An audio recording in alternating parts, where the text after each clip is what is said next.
Nova Manhã. Conexão Brasília com Diego Amorim. Conexão Brasília com Diego Amorim chegando com a gente. Diego, bom dia, tudo bem? Bom dia, Mauro. Bom dia, Vanessa. Bem-vindo aqui. Obrigada, Diego. Diego, hoje vamos falar um pouco do Supremo Tribunal Federal, é isso? É isso, é uma encomenda da Michele. Ela saiu de férias e deixou uma encomenda pra mim. Não sei se ela vai ter acordado cedo, não sei se ela vai ter acordado cedo, disse que ia pra praia já. Então a gente deixa gravado, tem YouTube, depois a gente repassa pra Michele a encomenda dela. Vamos acordar, Michele? Vamos acordar? O assunto vamos. Vamos acordar, Michele? Vamos. Bom dia também aos ouvintes da Nova Brasil. O assunto de hoje ele é um pouco árido, vou me esforçar mais ainda para ser o mais didático possível. Olha que interessante. A Michele falou o seguinte: Diego, fala pra gente um pouquinho sobre como é feita a distribuição dos processos no Supremo Tribunal Federal. Por que que isso é importante? Porque hoje a gente tem um Supremo Tribunal Federal, que ninguém nega isso, também tem, não era para ter, mas tem um caráter político. A gente conhece mais ou menos o que cada um dos 11 ministros do Supremo Tribunal Federal pensa de maneira geral. É claro que cada julgamento é um julgamento, cada caso é um caso, mas de maneira geral, quem acompanha o Supremo Tribunal Federal sabe mais ou menos como cada um vai votar. Aqui em Brasília tem os bolões do Supremo nos bastidores, entre jornalistas, entre juristas. Esse julgamento vai dar 6-5, esse vai dar 7-3 e um não vai votar. E aí muitos acertam, porque conhecem já o perfil de cada um desses ministros. Então, todo processo que chega ao Supremo, todo mundo que entra com uma ação, a princípio, que trate de Constituição Federal, ele não chega lá dizendo esse processo aqui vai ser analisado pelo ministro tal. Não, ele apresenta ao Supremo Tribunal Federal e a presidência do Supremo distribui esses processos para cada um dos demais ministros, lembrando que são 11. Como que era há pelo menos 20 anos, Mauro e Vanessa? Eu não sabia, olha que interessante. Antes de ser eletrônico, era por bolinha, era bingo de igreja, como se fosse Mega Sena. Você colocava o nome do ministro na bolinha, colocava dentro lá, girava, vamos ver, saiu Ricardo Lewandowski. Se o cara fizesse a trinca, ele ganhava. Não, brincadeira, aí já é brincadeira. Mas antes era na bolinha ali, era como se fosse um bingo, Mega Sena mesmo. Pelo menos 20 anos atrás, no Supremo, não souberam me dizer exatamente qual foi o ano, mas pelo menos 2 décadas atrás, já é eletrônico. A distribuição ela é feita conforme o regimento interno do Supremo Tribunal Federal. Eu não vou ler os artigos, porque é uma chatice, mas só para o nosso ouvinte saber, está lá entre os artigos 66 e 77 do regimento interno do Supremo. O que o Supremo diz? Eu falei ontem lá com o pessoal do Supremo Tribunal Federal oficialmente. O presidente do Supremo não participa desses sorteios, com exceção de casos isolados, como suspensão de liminar, aí é o presidente do Supremo que se pronuncia. Análise de repercussão geral, ou seja, quando um assunto vai valer para todo mundo ou não, se isso vai ser repercussão geral ou não, isso também é o presidente do Supremo que decide. Tirando isso, são 10 ministros que participam desse sorteio. Há um negócio chamado Instituto Processual da Prevenção. O que é isso? Quando um assunto chega no Supremo sobre um artigo específico de uma lei que já está sendo tratada por outro ministro, esse outro ministro vai pegar automaticamente esse processo, não precisa de sorteio nesses casos. Mas o Supremo diz que não é uma questão assim de temas, tudo que for referente à pandemia vai cair com um ministro só. E de fato foi assim, não foi tudo da pandemia que caía com um ministro só. Se for pandemia e se for esse artigo aqui específico. Aí sim, se já tiver um ministro trabalhando nesse assunto, isso vai automaticamente para ele. Agora vejam, nas turmas, porque o Supremo tem o plenário, que são 11 ministros, e tem 2 turmas, cada uma dessas turmas com 5 ministros. Nas turmas, essa aleatoriedade do sorteio fica ainda com poucas possibilidades, só são 5 ministros.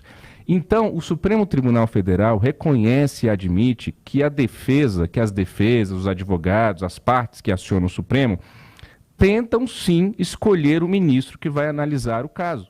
O Supremo admite isso, sabe que existe Isso que eu vou chamar de manobra, talvez o Supremo não chame de manobra, mas há sim aqui uma análise, uma estratégia por parte das partes de que momento eu vou apresentar esse processo, o que eu vou pedir nesse processo para ver se eu consigo que isso caia na mão do ministro X ou Y, porque eu sei mais ou menos o posicionamento desse ministro.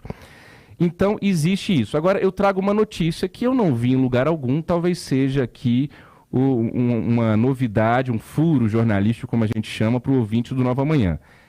Hoje, o algoritmo que mexe lá na internetzinha do Supremo e que distribui esses sorteios, esses processos em sorteio, ele é sigiloso, ele não é público.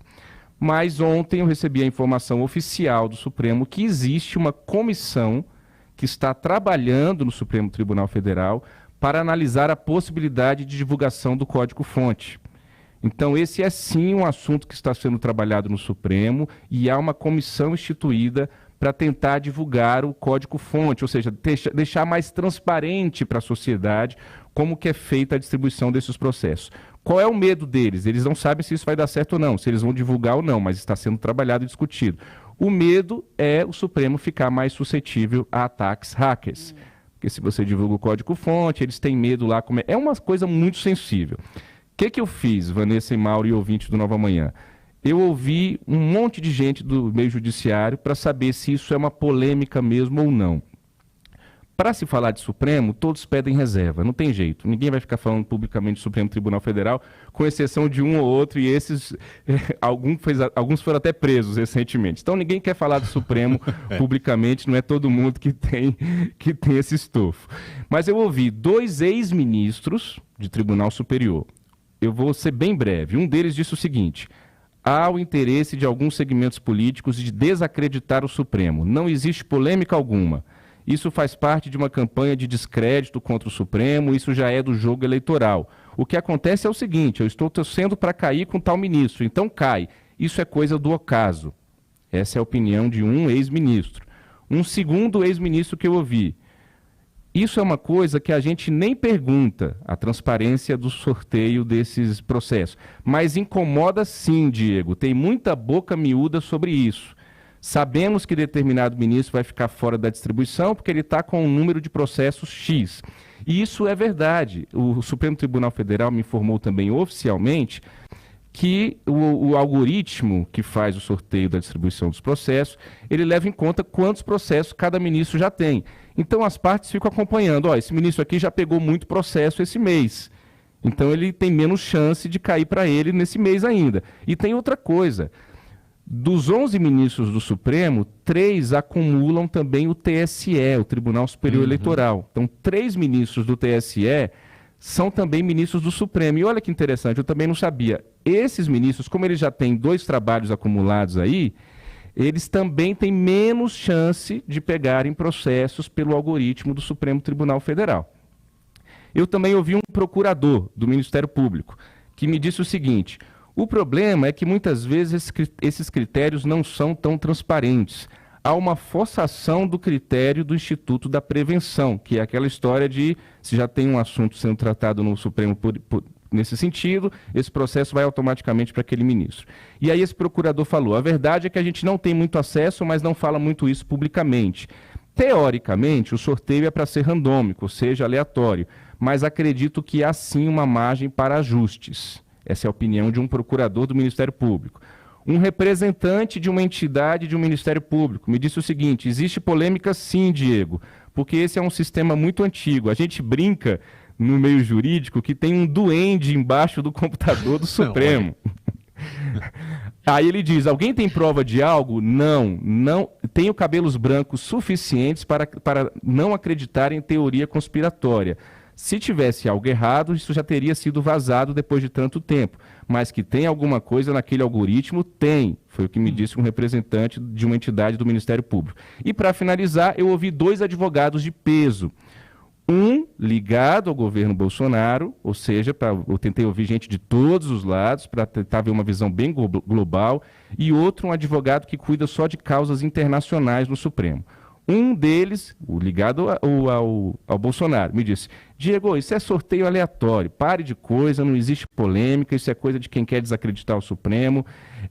O que tem lá é o Instituto Processual da Prevenção. Repito que é aquela história que eu já falei aqui. O outro advogado me disse o seguinte: também ele acredita na aleatoriedade. O que acontece, Diego, é azar de um ministro pegar mais de 1, 3, 4 projetos polêmicos por mês.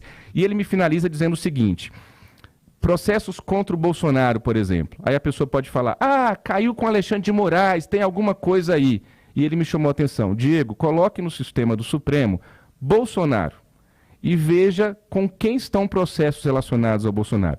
Com todos os ministros. Só que vai virar notícia o do Alexandre de Moraes, ou então se cair com Cássio Nunes Marques ou com André Mendonça, que foram indicados por eles. Mas, de fato, há processos envolvendo o Bolsonaro com os 11 ministros. Só que a depender do perfil desse ministro, isso vai virar notícia ou não, a gente não vai ter acesso a tudo.